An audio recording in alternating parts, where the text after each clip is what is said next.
দিন যে লাগবে ওর পাউডার সারতে আমি আর জানি না। এই ঘরটা সারতে না পারলাম না, ঘর যে জল পড়িয়ে ভেসে যায়।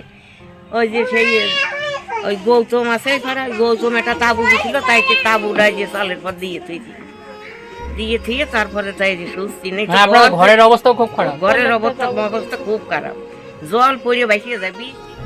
দুর্গাপুজো মানে বাঙালির শ্রেষ্ঠ উৎসব, বাঙালির আবেগ। রাজ্যের প্রতিটি ঘরে যখন পুজোর তোড়জোড়, ঠিক তখনই নদিয়ার হবিবপুর সংলগ্ন রাঘবপুরে কাকলি বিশ্বাসের পরিবারে চলছে এক কঠিন সংগ্রাম। পরিবারে আছে অসুস্থ স্বামী, 3 সন্তান এবং বৃদ্ধা মা, কিন্তু অভাব অনটনের কালো মেঘ তাদের আনন্দকে ঢেকে দিয়েছে। কাকলি বিশ্বাসের স্বামী অকুল বিশ্বাস পেশায় একজন তাঁত শ্রমিক। সুখের সংসারে হঠাৎই নেমে আসে দুঃখের ছায়া, যখন অকুলের ডায়াবেটিস ধরা পড়ে। এরপর ধীরে ধীরে পায়ে সংক্রমণ বাড়তে থাকে। অবশেষে চিকিৎসকদের পরামর্শে 3টি আঙুল কেটে বাদ দিতে হয়। 4 মাস ধরে তিনি শয্যাশায়ী, কর্মহীন। সংসারের দায়িত্ব পুরোপুরি কাকলি বিশ্বাসের কাঁধে এসে পড়ে। তাঁত শিল্পের উপর নির্ভরশীল অকুল বিশ্বাসের অসুস্থতার কারণে পরিবারে একের পর এক সমস্যা জটিল আকার ধারণ করছে। ছোট্ট মাটির ঘরে পলিথিন বিছানো ছাদ, ভাঙাচোরা দেওয়ালের মধ্যেই চলছে তাদের জীবন সংগ্রাম। কাকলি বিশ্বাস জানান, গ্রাম পঞ্চায়েত বারবার আবেদন করেও তারা পাননি কোনো সরকারি সাহায্য বা পাকা বসত বাড়ি। কাকলি বিশ্বাসের দুঃখের কাহিনী যেন নদিয়ার আবহমান জীবনের এক করুণ চিত্র। সামনে দুর্গাপূজা, কিন্তু নতুন পোশাক দেওয়ার সামর্থ্য নেই তার। সন্তানদের হতাশ চোখে তাকানো যেন তার মনের বেদনা বাড়িয়ে তুলছে। এমন এক সময় যখন গোটা রাজ্য পুজোর আনন্দে মেতে উঠবে, অকুল বিশ্বাসের পরিবার তাকিয়ে আছে সকলের সাহায্যের দিকে। তাদের জীবনে কবে অভাবের অন্ধকার দূর হবে তা কেউ জানে না। অকুল বিশ্বাসের এই বিপর্যয়ের মধ্যেই তার স্ত্রী কাকলি বিশ্বাসের লড়াই যেন এক নতুন মা দুর্গার গল্প। নদিয়া থেকে সুদীপ বিশ্বাসের রিপোর্ট, নিউজ প্রাইম টাইম।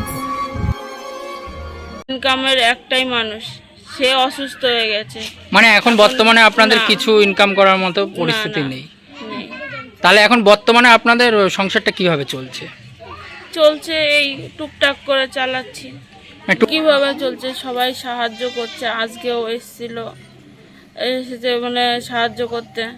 তারা দুবাই থাকে, তারা সেই ভিডিওটা দেখে এসে সবাই দিয়ে গেছে বাড়ির লোক। আচ্ছা, কি করব, সবাইকে বলছি একটু সাহায্য করতে, যেরকম সবাই করছে আমার সামান্য করে।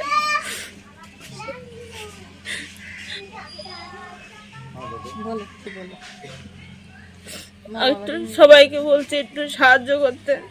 যেমন ছেলে মেয়ে আছে, পুজোর দিনে আমি তাদের কিছুই কিনে দিতে পারবো না, তারা যেন একটু সাহায্য করে, তাদের জন্য আমি করতে পারি।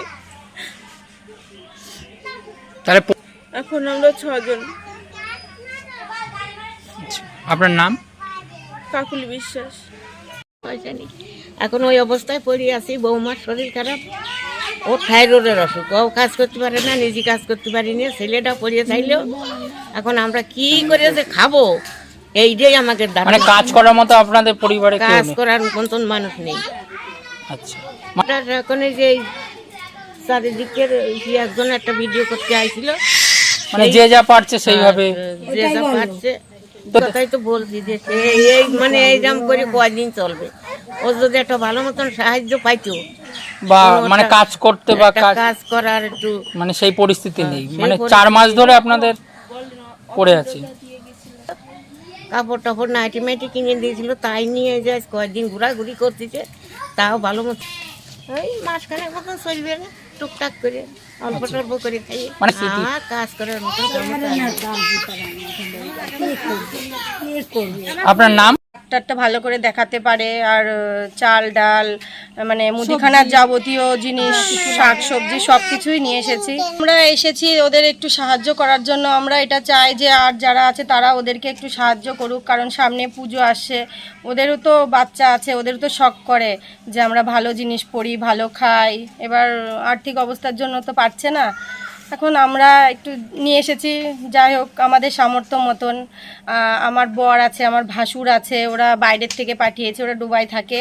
ওইখানে আরও দাদারা আছে, যেরকম রাজুদা আছে, শিবুদা আছে, তারপরে হরিদা আছে, সম্রাট, সঞ্জয়, দেবাশিস, তারপরে পাপ্পু, সনাতন, এই দাদাগুলো ওরা বাইরের থেকে সাহায্য করেছে।